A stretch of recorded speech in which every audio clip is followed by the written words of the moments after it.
Ladies and gentlemen, imagine post-war Europe, where ration cards were still a thing. Cities were rebuilding brick by brick, and in the middle of all that, someone in the Netherlands said, "You know what we need? A 4-liter V8 Grand Tourer." That, my friends, is not optimism. That is horsepower therapy.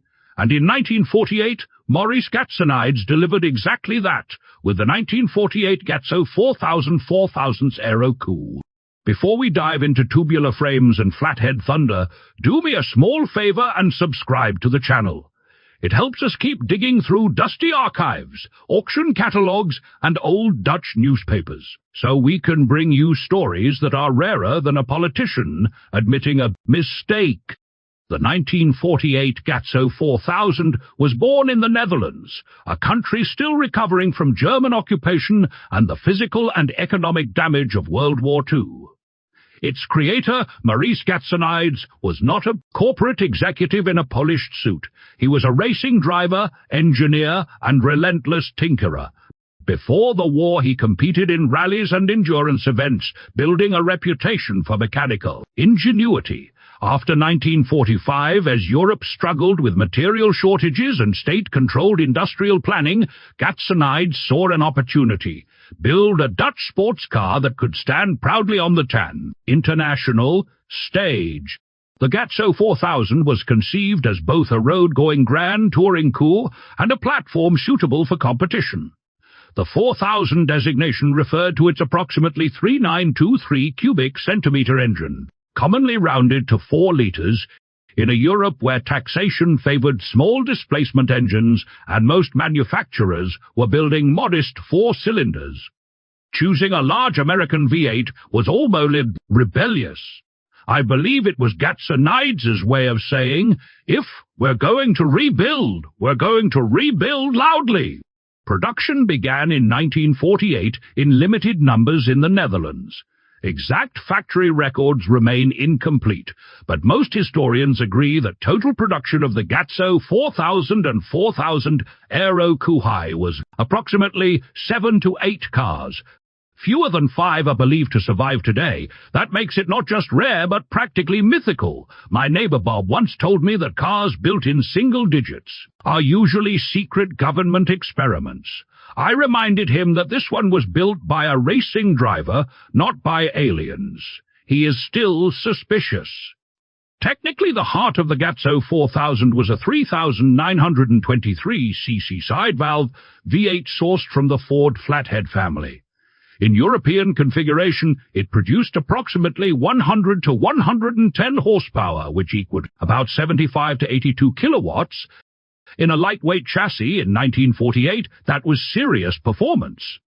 Gatsonides modified intake and exhaust arrangements to optimize breathing, extracting respectable out without compromising reliability. The engine was mounted longitudinally at the front, driving the rear wheels through a manual transmission. Power traveled via a conventional drive shaft to a live rear axle. The chassis itself was constructed from tubular steel, providing rigidity while keeping weight manageable. Suspension consisted of independent front suspension with a transverse leaf spring and a live rear axle on leaf springs. Hydraulic drum brakes were fitted at all 4 corners, a sensible and modern choice for the era. The Aero Coupé body was constructed from aluminum panels over the tubular frame.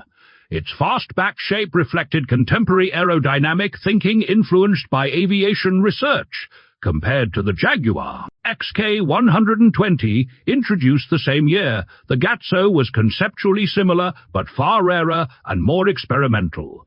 Period reports suggest a top speed between 170 and 180 kilometers per h-hour, equivalent to 105 to 112 miles per h-hour.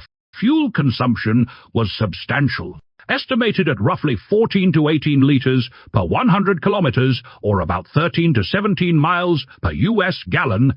Efficient. Not particularly memorable, absolutely. Gatsonides did not build the 4000 just to park it. He raced his creations in rallies and circuits across Europe. In 1950, He achieved class success in the Monte Carlo rally driving a Ford-powered special of his own preparation. While not every competition entry involved the exact 4000 Aero Coupé, the philosophy was identical. Combine American torque with European lightness. That sets the stage for Part 2, where we explore the design philosophy, market context, legacy, and finally the numbers that collectors care about most. Design-wise, the Gatso 4000 Aero Coupé embodied post-war ambition. Its aluminum fastback profile was smooth but not flamboyant. It did not shout like a 1950s American chrome parade. It whispered confidence. The proportions were balanced, the stance purposeful. I think what I liked the most was its restraint. It looked like a machine built by an engineer, not by a marketing department. Inside, the cabin was functional and driver-focused. There was no unnecessary ornamentation. Instruments were clearly laid out, emphasizing performance rather than luxury. This was a grand tourer for someone who wanted to drive, not merely be seen. My friend Timmy once told me that a real sports car must have at least 12 gauges so you can panic properly. I gently explained that clarity is plain, also a virtue. Sorry, Timmy. Compared with contemporaries like the Jaguar XK Yawardune or early Ferrari Launi models, the Gatso Suchen occupied a fascinating middle ground. It lacked the production scale and international distribution of Jaguar, it lacked the exotic pedigree of Ferrari, yet it offered something uniquely Dutch: ingenuity, independence, and the bold decision to blend American mechanical muscle with European chassis philosophy. In market terms, the Gatso 4000 was never intended to compete in large numbers. With production limited to approximately 7 or 8 cars, it functioned more as a technical calling card than a volume product. That limited output explains its rarity today and its growing reputation among collectors specializing in post-war European sports cars. For decades, the car remained obscure. Some examples were believed lost. Occasional rediscoveries reinforced its near-legendary status.